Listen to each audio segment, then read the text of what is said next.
hayotimizda bir marta ishlatiladigan narsalar ko'payib ketdi. Raziviy deb qo'yamiz-ku. Nazarimda ba'zi bir odamlar ham shunaqa.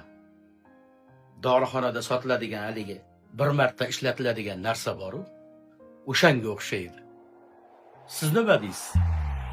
Davri davron suringlar, oyni beshak uringlar, mendan yiroq yuringlar, bir martalik odamlar.